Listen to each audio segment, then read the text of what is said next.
waxoon nañ léegi ni l'inhibine mooy réguler la sécrétion de FSH par rétrocontrôle négatif. Donc il régule aussi la spermatogénèse. Donc inhibine hormone bu am solo la. yaa ne c'est très intéressant boo xam ne waajal naa ko ci les méthodes contraceptives, possibilité de contraception chez l'homme avec l'inhibine. Donc loolu la FSH di liggéey ñu dem xool li LH di liggéey.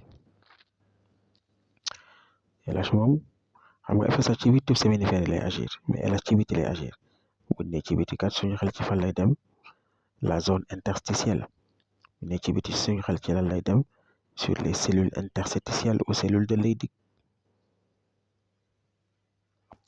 LH di leen di excité su leen excité ñoom lu ñuy defar dañuy defar une hormone importante qu'on appelle la testostérone. Donc les cellules interstitielles ou cellules de Leydig ñooy defar testostérone. Testostérone moom lu muy liggéey testostérone am na ñaari rôle d'abord comme FSH moo commencé woon spermatogénèse ba yam site 2 testostérone moo ñëw yeggali la spermatogénèse, achèvement de la spermatogénèse waaye du ci yam mooy permettre l'apparition et le maintien des CSS, les caractères sexuels secondaires. lan mooy caractère sexuel secondaire mooy caractère sexuel yi feeñ à la puberté. bu ne secondaire primaire am na lan mooy caractère sexuel primaire mooy les caractères yi nga xam ne mooy permettre ñu différencier góor ak jigéen, c'est-à-dire la présence du pénis et la présence du vagin. Les caractères sexuels secondaires c'est des caractères qui apparaissent à la puberté. Chez l'homme dañ naan voix rauque, voix grave, dañ naan développement de la musculature, dañ naan changement du comportement sexuel masculin, attirance sexuelle commencé am parce que testostérone mi ngi fi te nekk fi woon avant le début de la puberté. dañ naan tamit toujours chez l'homme apparition des poils au niveau des aisselles et des pubis. Tout ça c'est des caractères sexuels secondaires qui apparaissent à la puberté car il y a la présence d'hormones yoo xam ne ñi ngi fi ñoo ko waral te nekkuñu fi woon avant le début de la puberté. Parce que la puberté chez l'homme c'est bien sûr ça démarre, la spermatogénèse démarre de la puberté à la mort. La vie reproductive de l'homme à la puberté lay démarrer. donc xam nañ lan la hypophyse di liggéey léegi dañoo bëgg a xam lan la hypothalamus di liggéey.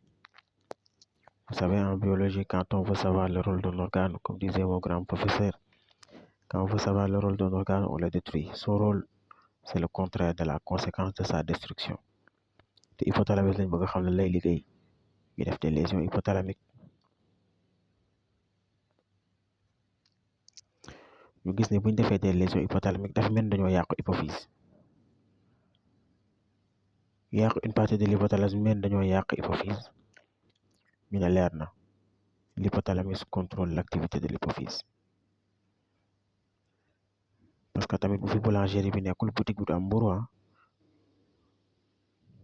c'est parce que la production, la livraison de pain est gérée d'abord par la boulangerie bi mooy defar lépp mooy lakk mburu bi sama mbokk séeréer yi kontaan bay bëgg dee ci mburu mi bu ko lakkee jox ko boutique bi mu seddale ko. L'hypothalamus contrôle l'activité de l'hypophyse.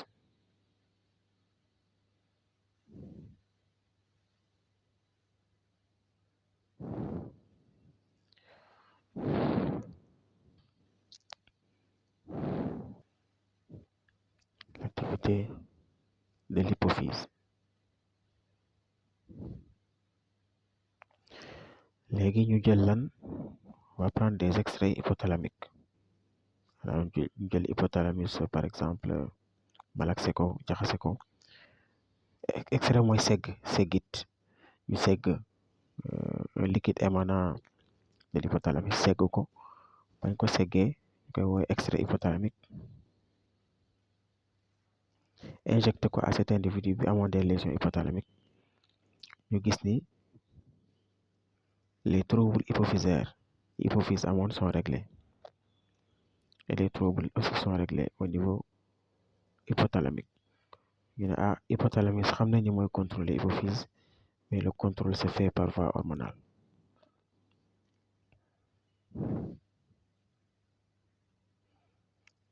par voie hormonale foo déggee injection d'extrait greffe li nga war a conclure immédiatement mooy régulation par voie hormonale kon moom yoon la quoi yoon la.